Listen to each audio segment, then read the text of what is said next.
everyone. Welcome back to the podcast. I have a special guest on the show today, Dr. Mary Alice Minner. Welcome to the show.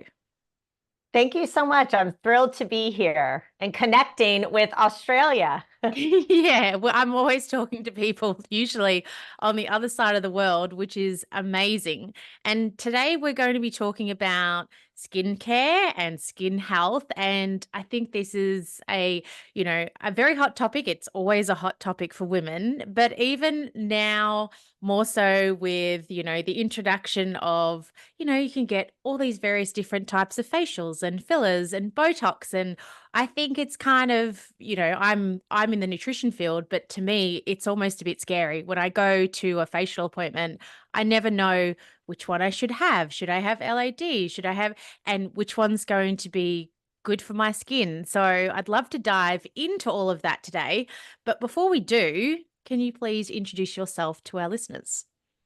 Yeah, absolutely. Well, you're not alone, Kate, and your listeners aren't either. I mean, I get overwhelmed too, and this is my field, right? So there's a lot of stuff out there to sift through in the skin and aesthetic world. But I'm Dr. Mina, as you said. I'm based in Atlanta, Georgia, in the US, and I'm a dermatologic surgeon.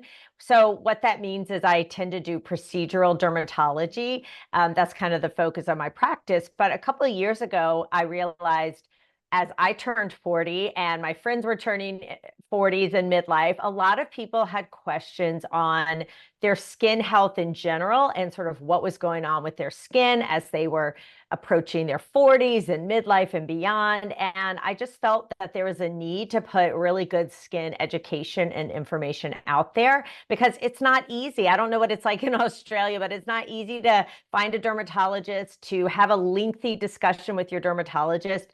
In the US, they're really rushed appointments. And I felt like there's a need for this more inclusive, sort of holistic skin treatment and education for people out there. So I started a podcast called The Skin Real, which I always laugh because in this day and age, I have to spell real. It's REAL, like real information. And that's been a lot of fun. And just trying to go on podcasts like this and speak to just let women know, especially women who are maybe 40s plus or in that middle range, that, hey, you're not forgotten. I hear you. I know things are changing when you look in the mirror, and it's not always not always things that we're happy about. And I just want to sort of help women along that journey. Mm. Well, I love that because I will admit I turned 40 last year, but that's when probably 38, 39, but more so when I hit 40. That's when I started to see a few changes happening, like a few sort of fine lines starting to come above my lip mainly, or a little bit more around the eye.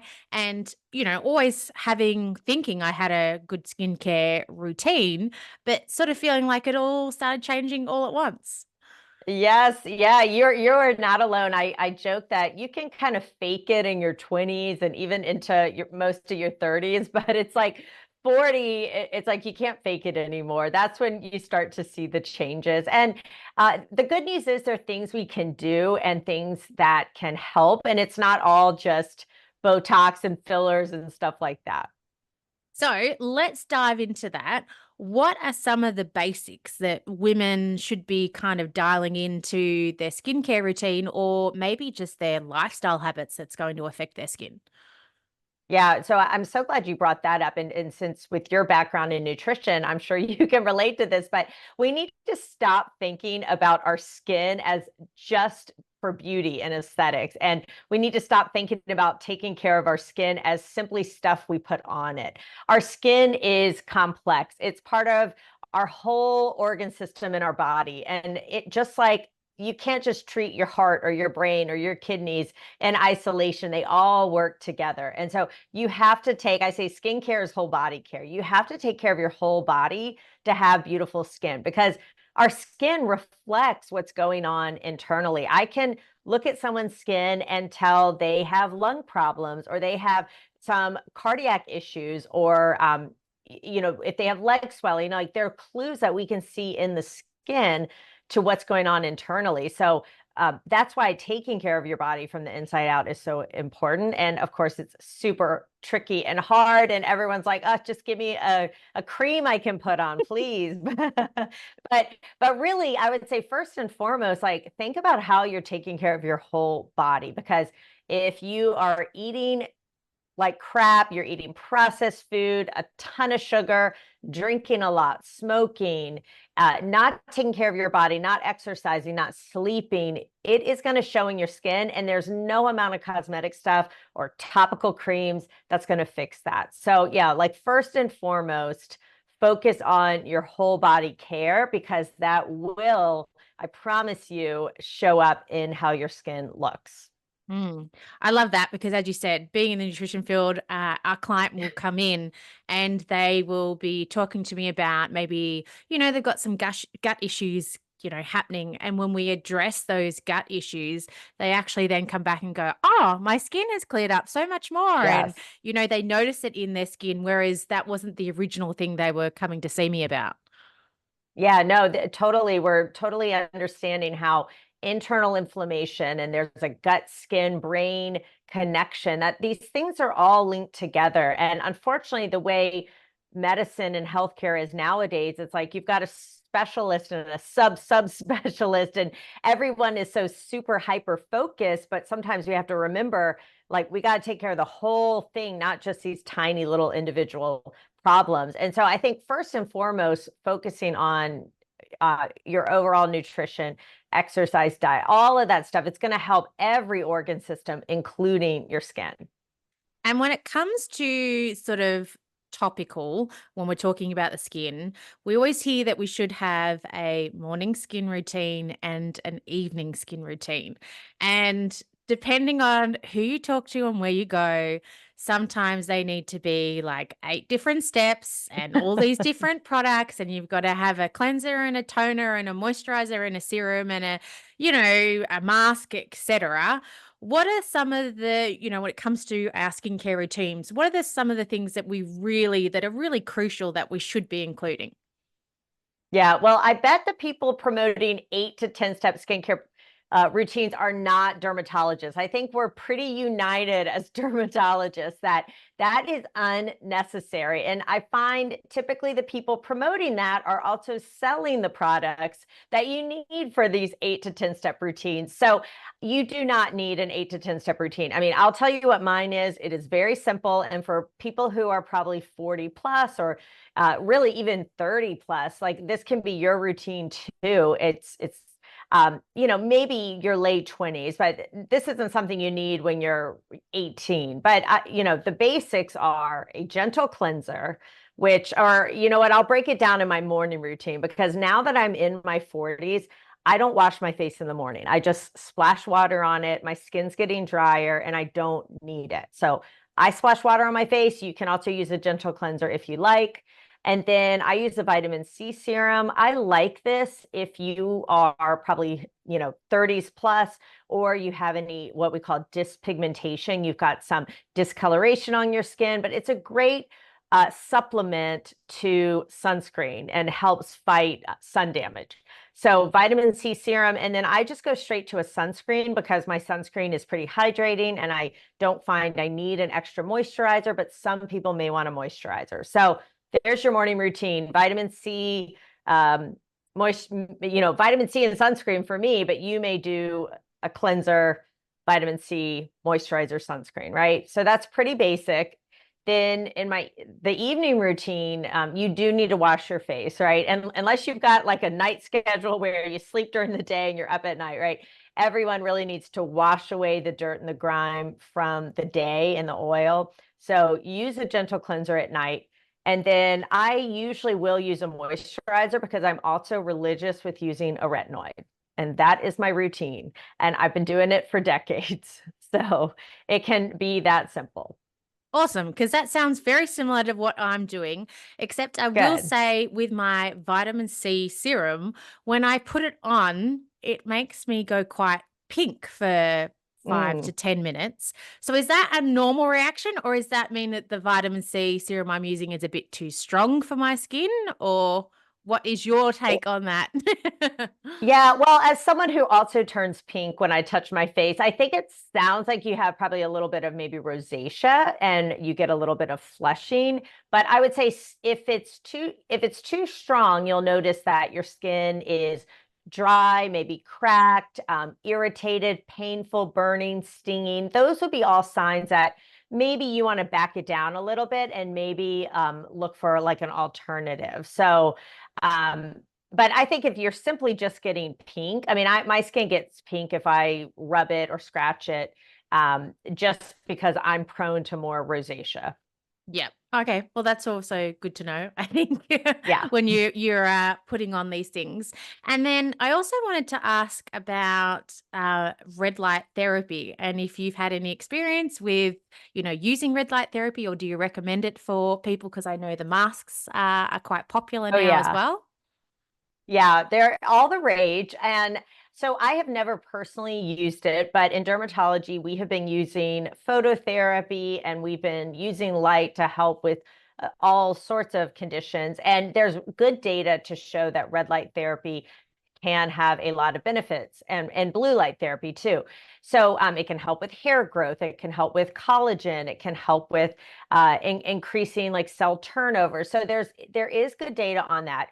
You just need to be careful on what you choose. I see these little red light masks or red light devices that are like a pin and you rub it on your skin. I mean, that's not going to get the job done. If you're going to do red light therapy, you need to have the red lights covering the area you're trying to treat. So you need to have it covering your face. You can put it on your scalp if you want. You do have to stick with it. So it takes about 10 to 15 minutes, depending on the brand.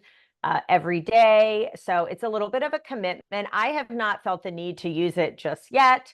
Not saying I won't, but again, if you're someone who wants to go all out and do everything possible, yeah, there is data to show that that works. Just make sure you are getting it from a company that I think some of the labels say like they're not FDA approved in the US, but that they follow certain guidelines, and you just want to make sure that the lights, they're pretty intense, pretty dense, so that you get that full coverage when you're using it.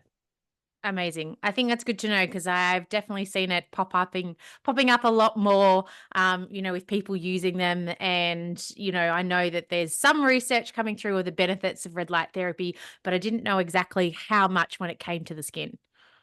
Yeah, I mean, I think we'll see more and more of it, and it's certainly pretty safe. The only people I would say have caution using the LED mask because you can get a little warm under them. If you're prone to melasma, this is probably, or not just melasma, if you have some sort of skin sensitivity or even rosacea, right? That you're prone to flushing or you're prone to hyperpigmentation with melasma, then you may not want to use it because that can make it worse. So they tend to be pricey. So you just have to keep that in mind. But yeah, if you can commit to it, I just know I have a hard enough time remembering to floss.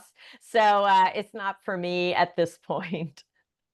All good to know. Now, when it comes to skin aging, I know there's two different types of skin aging, but can you share more about what they are?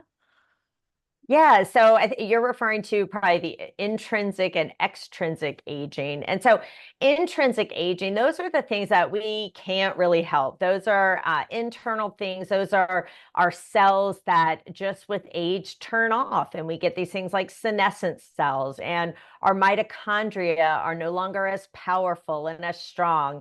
And we have buildup of free radicals in our body that our bodies can't clear. So those are our genetics. Those are the intrinsics of aging. And there's not a ton we can do at this point, but certainly people are looking into stuff like that.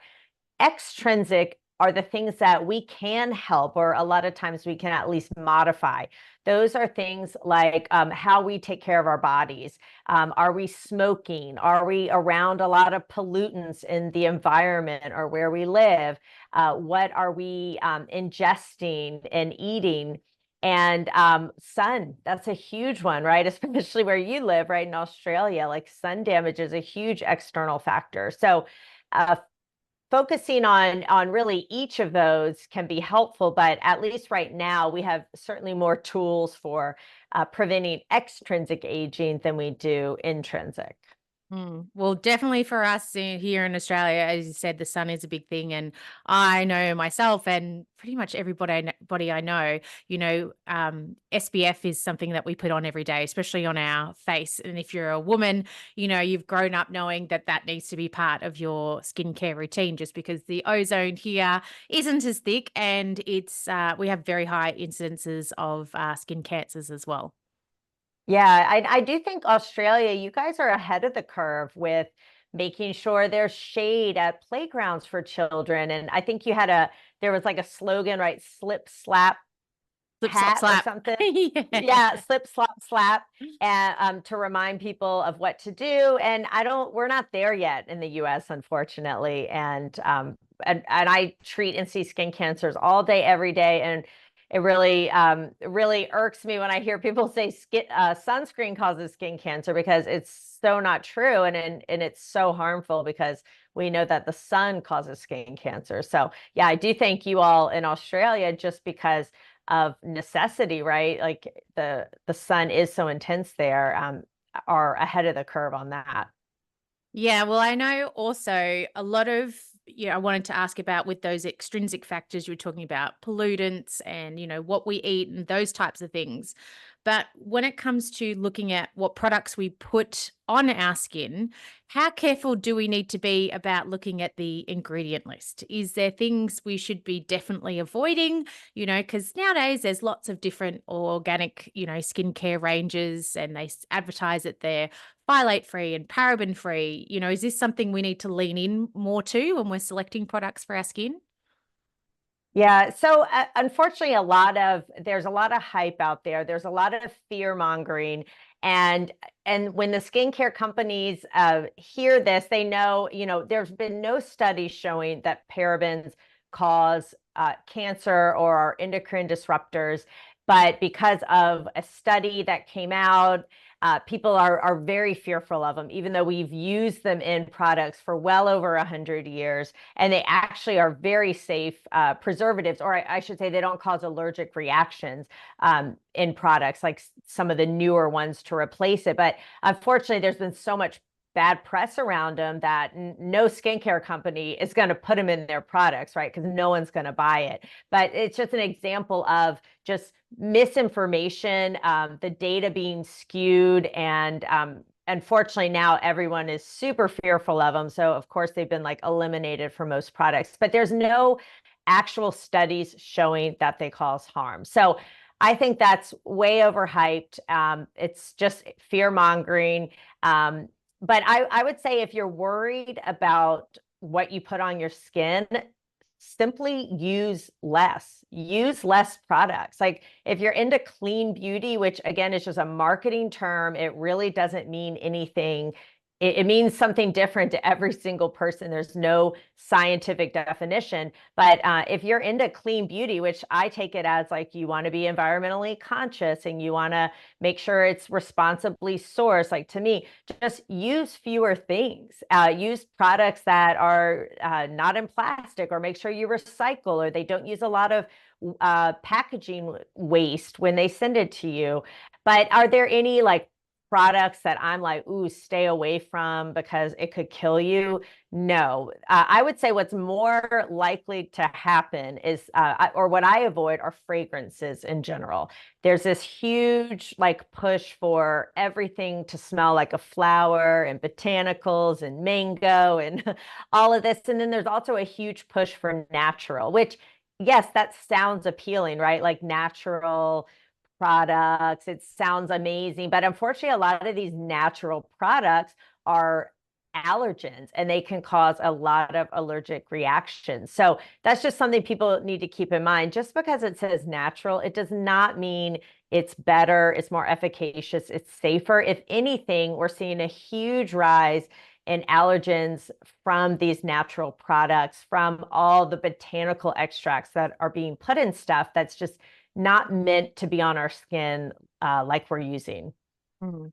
And I think, it's probably good for listeners to remember too that if you find something that works for you, then that's great. Stick with it. Because I know I've tried a couple of the more natural but expensive organic ones, and I did have allergic reactions. And probably, as you said, it was probably to some of the botanicals, but I'd never had allergic reactions to anything else. And then I spent quite a bit on this skincare, and I was like, oh, I thought it was meant to be better for my skin and I've invested in it and now I can't even use it. So, Yeah, yeah, I know it can be frustrating, and also I mean, the packaging is beautiful and gorgeous, and they smell great, right?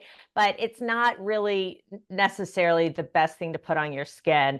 I would say keep your skincare really simple and basic. Make sure it's got actives that we know work, and avoid all the extras. Like, you don't need that on your skin. If you want to smell good, pick out a perfume or cologne that you like, but you don't need to have smelling botanical shampoo and conditioner and face wash and moisturizer and all of that stuff. It's too much and it really irritates our skin.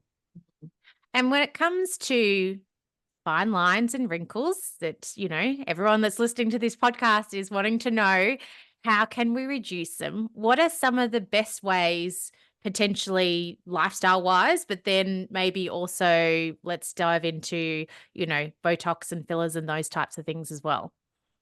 Yeah, well, so the best way to reduce wrinkles is sun protection. The sun causes 90% of the sun causes 90% of visible aging in our skin. And so if you do nothing else, like if you want to be au naturel, more power to you, sun protect. If you just do that, you will have amazing skin at 80 and 90. I'm not saying you're going to have zero wrinkles, but your skin's going to look so much better. I would just say, like, for listeners, take a look at your stomach skin versus maybe like your neck or upper chest, or look at the top part of your hands and arms and then flip it over and look at the difference. Like, that alone is sun damage. And if you aren't being careful in the sun, there's usually a pretty stark difference. So if you do nothing else, sun protect. Another product that I love is a vitamin A cream, which I mentioned earlier is a retinoid, or the over-counter version is a retinol. This is a powerful, powerful cream that helps boost collagen in our skin. It helps with cell turnover. And so, I mean, if you do that and you're retinoid, you're like 90% there. So that would be like for people who want to just keep it natural. They don't want to do any aesthetics or cosmetic stuff. That alone will get you very, very far.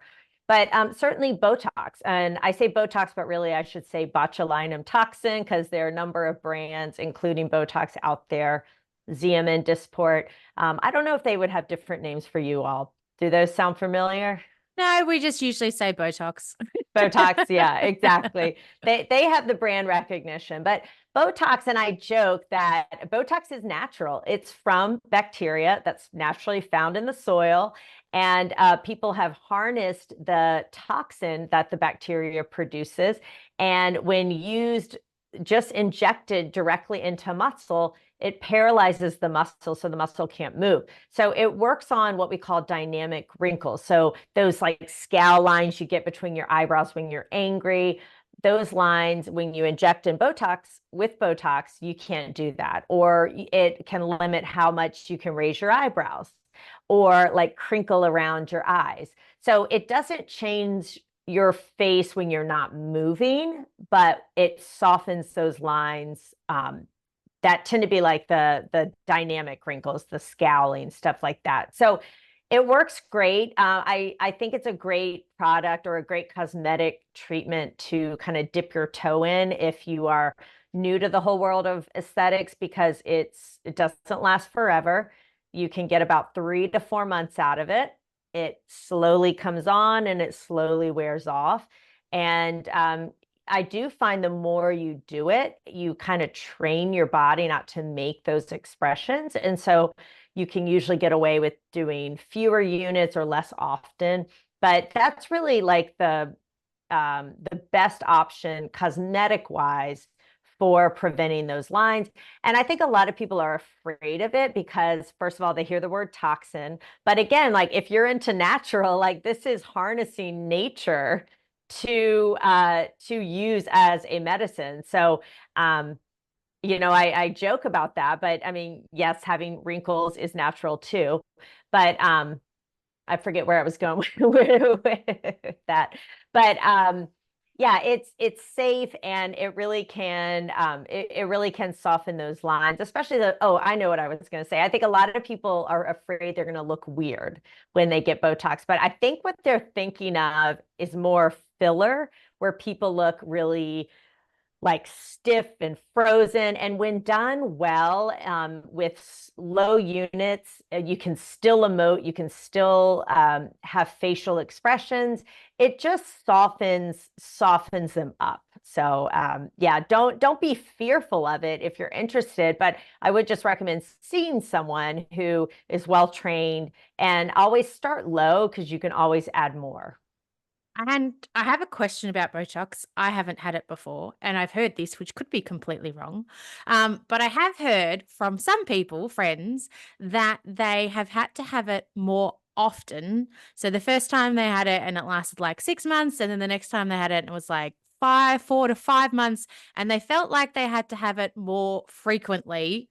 Potentially, they said because their body was building up either a tolerance to it or it was processing it quicker. Is there any sort of, what's your sort of, I guess, experience with that area of it?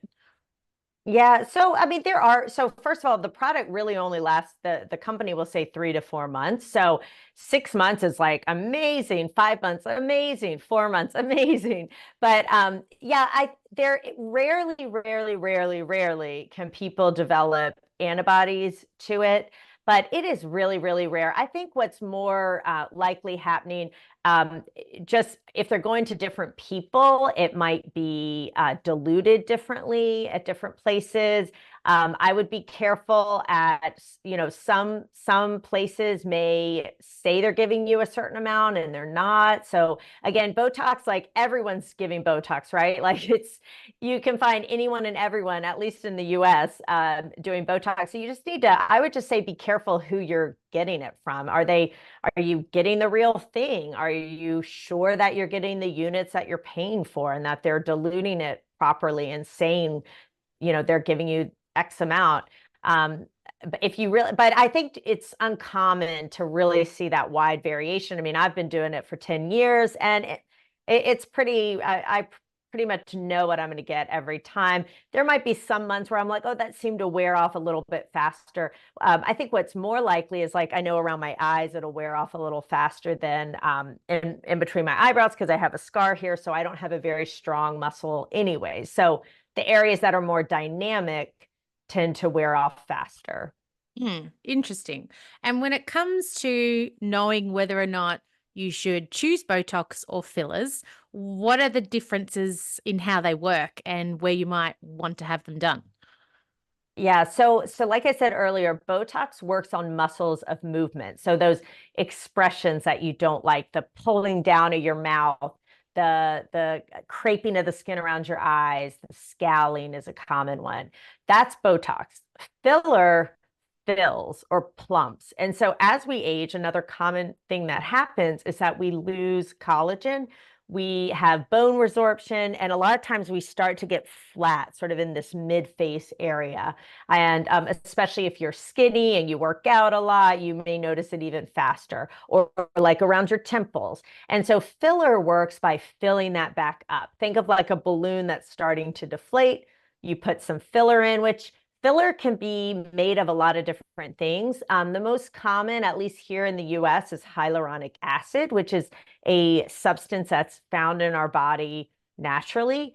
The thing with filler, that kind of filler, though, I feel like we kind of went too far with it and people were overfilled. They looked weird. They looked like chipmunks. It looked overdone. And so now I think we're seeing like a little bit of a push away from it. But I still love those fillers for things like lips or your temples or what we call the tear troughs here. Other fillers are things like biostimulants, which I'm a big fan of. These are things that these little particles, they're dissolved in water and then they're injected into the skin and they build your own collagen. So I really love that because it's, again, it's like harnessing your own body's power, boosting your own collagen. And so you get very natural results. The thing is, you have to be patient and you almost need to start it before you really think you need it because it doesn't work like overnight. Like it really takes 3 months, 4 months because your body has to build that collagen. So that's another kind of filler as well. But yeah, filler, think of volume going down and you want to sort of refill that balloon. Mhm. And speaking about collagen, do you recommend your clients to take collagen as well? Because that's become a very sort of popular supplement that's sort of out now that a lot of people are taking. Yeah, absolutely. So, kind of like with the LED face mask, it's one of those things that there are some studies certainly showing that it can be beneficial. The studies seem to show that hydrolyzed collagen works the best. And so it's one of those things. I started it about 4 months ago. I put a scoop in my coffee, and it's one of those things you really have to stick with it. Don't be expecting it to totally like reinflate your face and boost all that collagen that we lose with age. I can't say I've noticed a difference per se. I haven't noticed it getting worse, but I feel like it's safe enough. It's pretty affordable. So if you want to try collagen and you want to do that, I say go for it. Mhm. I don't And know. What do you think as a nutritionist? yeah, well, a little bit like you, I always say to my clients, it's like, if you've got everything dialed in, if you've got your general nutrition and your movement and your sleep and your stress under control, then it's like a sprinkling of an extra that you can try. I have spoken to some, other dermatologists and clients that take it and they have noticed a difference in their skin. There are some studies that have come out that is backing the support of collagen, but there's a lot more studies that really need to be done over the long term to see the difference. So it's Yeah, one of yeah. those, give it a go. And it is going to help, but it might not be the help. Like it's not like you said, you're not going to look in the mirror and go, oh poof, my wrinkles have gone overnight. It's just providing Exactly. a little bit more support for your skin and your structure of your skin anyway.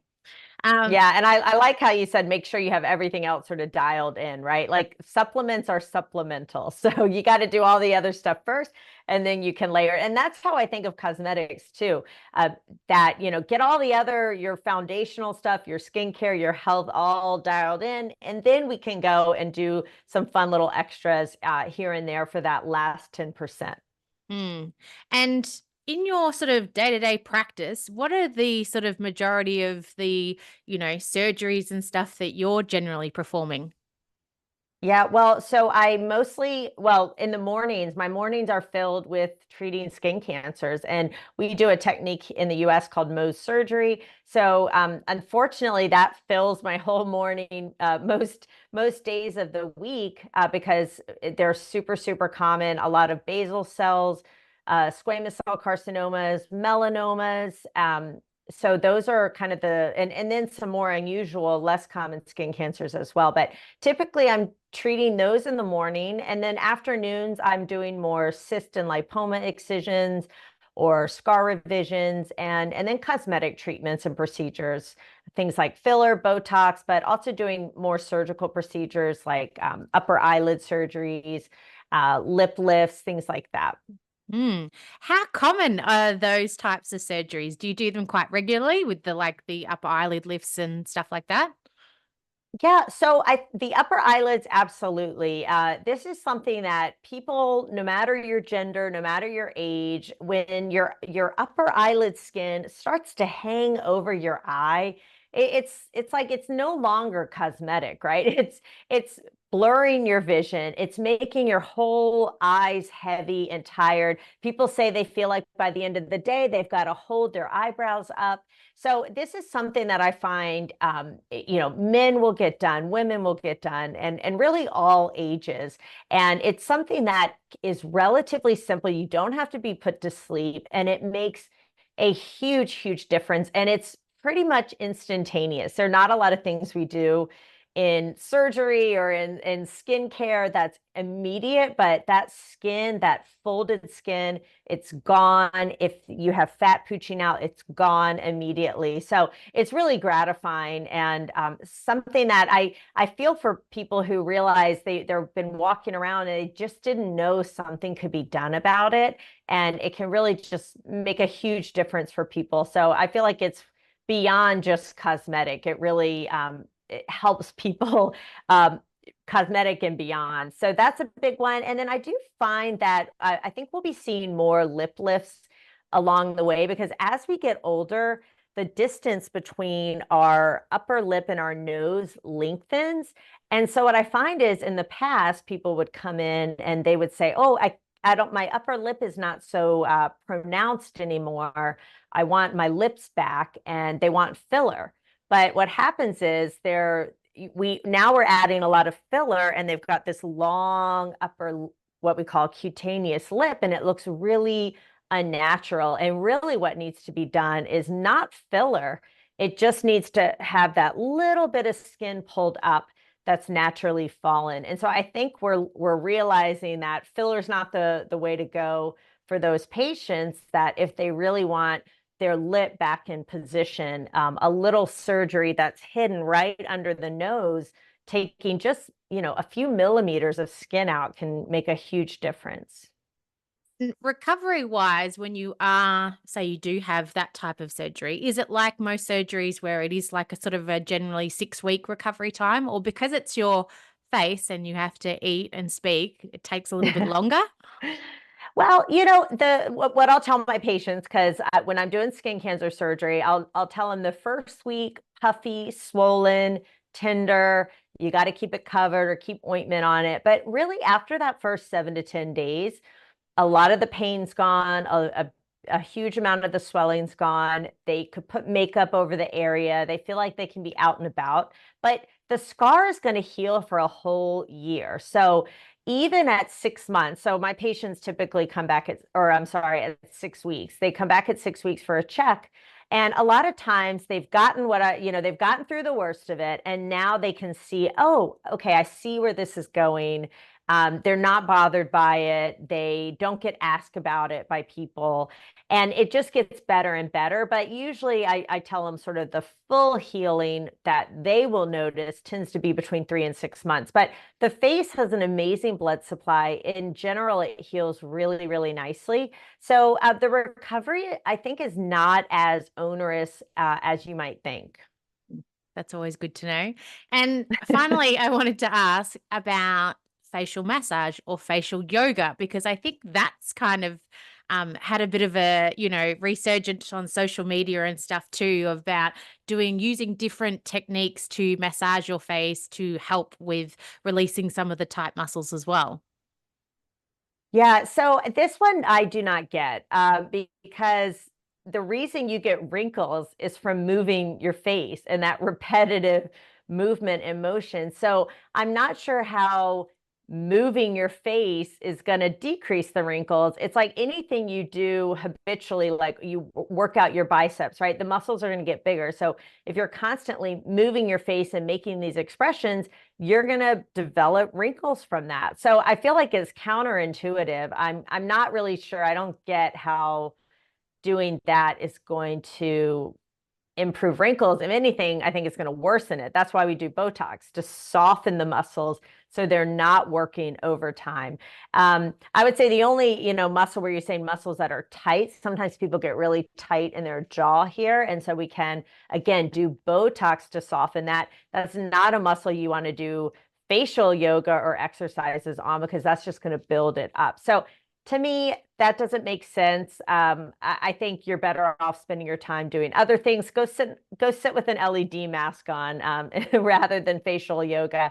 And even the whole like gua sha and Mm. lymphatic drainage, there is something to be said for lymphatic drainage, certainly for people who have had their lymph nodes removed, women who have had breast cancer. They can get a lot of lymphadenopathy in their arms. That massage. I'm sure you've seen people with lower leg swelling where the veins just don't work, the blood pools. But our face is the highest point of our body. All it can do is drain downward with gravity. So our face isn't really in, unless you've had like a huge neck dissection for cancer, the lymphatics in your face should be just fine. So again, I think it's one of those, like if it feels good to you and you like it and you're seeing it more as like a massage. But again, your facial lymphatics are probably some of the best we have in our body simply because we have the aid of gravity to help everything. So I'm not a fan of those. I don't recommend it, and I think your time is better spent doing other things. Well, that's great because I think there's, like you said, there's so much information out there. And we get thrown so much at us, but we're not really quite sure what works. So it's always great to Yeah. hear from an expert. Now, we've covered a lot of different topics this morning around sort of skincare health and the skin. But is there anything else that you might like to highlight that we haven't touched on? Gosh, I think just look at who is giving you your skincare guidance, because there are a lot of people out there putting out information. They might have large platforms or celebrity status, and you just have to think like, what's their angle? Are they selling me something? Are they saying all sunscreen causes cancer except mine, buy mine? So unfortunately, it's a lot of like buyer beware, do your due diligence. And with skincare, if it sounds too good to be true, it probably is. And consistency is key. So whatever, stick with your regimen, stick with it, don't be distracted, and just like trust true skin experts for the best guidance for your skin. Otherwise, I think you're going to end up wasting a lot of money, wasting a lot of time, and being frustrated. Mm. Well, I love that because I think it's very tried and true advice It's, with any area of your health to always find somebody that's, qualified and, as you said, doesn't have vested interests in selling different things as well. So I yeah, always like it's to. not sexy messaging. It's not sexy. So That's what I always say to my clients. I'm like doing all the basics, exercising and eating well and sleeping and reducing your stress. It's never sexy, but the basics really work. So go back to they those first do. and foremost. Now, Absolutely. before we finish off, I always like to ask my guests that if there's one piece of advice that our listeners could go off and instigate straight away after listening to this podcast, what would you advise?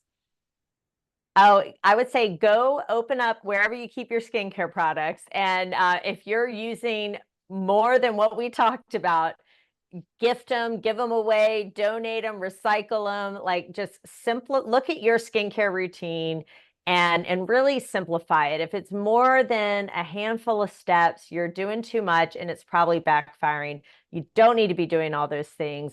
You can buy drugstore products. You can keep it simple and still have beautiful skin. So yeah, go through and actually like look at your skincare routine and see what you're doing and see what is probably unnecessary and maybe where you could eliminate.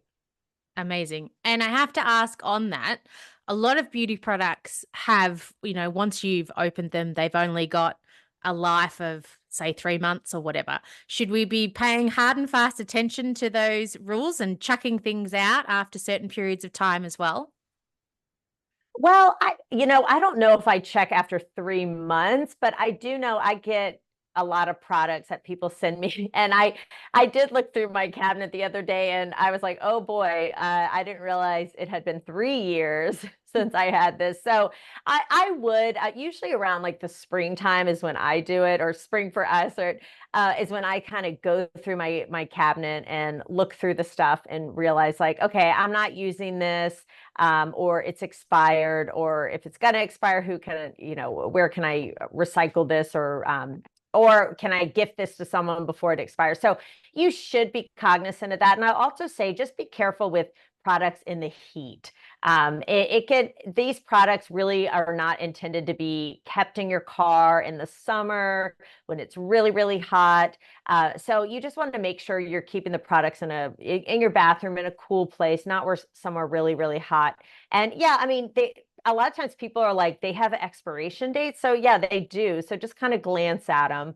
But I think in general, you're good if you're using it within 6 months or so. I don't throw out, I tend to finish the products before I'm worried about them expiring. Mm.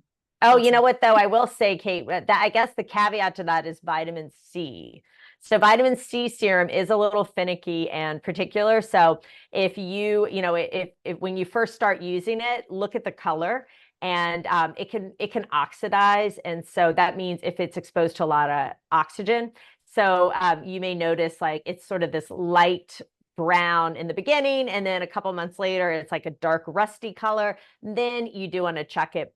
So vitamin C probably has the shortest shelf life of anything that I use. And I do need to kind of use it quickly. And if I see that it's gotten dark in color, I will toss it. Mm. Good point. I know the vitamin C that I buy is in a dark, dark brown Yes. bottle, but it is Yeah. quite, compared to some other serums I've seen, which are, let's say quite small, the vitamin C that I've gotten is quite big. And even I thought, oh, that's a lot of serum to try to get through in a period of time when I was looking at the expiry, which I think might have been 6 months on it too. Okay. So Well, yeah. you know what? Use it on your hands, top of your hands, your chest. Don't be shy about. You don't just have to stop at your face. So bring it down to the neck, chest, arms, anywhere exposed to the sun. Hmm. Great tip. I will definitely start to do that.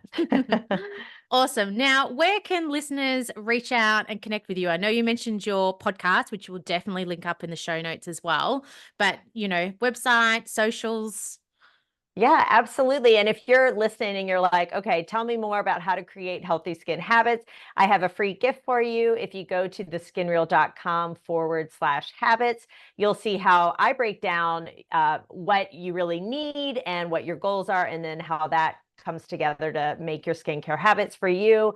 And I'm at Dr. Mina Skin on all social media platforms, and the Skin Reel wherever you listen to your podcast, or you can watch it on YouTube. Amazing. Well, we'll link all those up in the show notes, including the free gift as well. So listeners definitely head across there. But thank you so much for coming on the podcast and sharing your expertise on skin, because I know it's a question, questions that always come through, especially for women, as we age. It's always great to know what we should be doing to really look after our skin. Yeah, it was a pleasure. And you've got great skin, Kate. So keep doing what you're doing. Well, thank you. There will probably be a slight filter on Zoom. I've probably got a few more odd wrinkles that you can't see. But yeah, I do, like we were sort of saying, I do try to dial in nutrition and sleep and exercise Yeah, and wear a hat in the sun and wear sunscreen every day. So hopefully they'll be holding me in good excellent. stead. But, like everybody else, it's always good to know the extra things, just to make sure that you stay looking nice and looking after your overall health. Absolutely. Well, it was a pleasure. Thanks so much, Kate.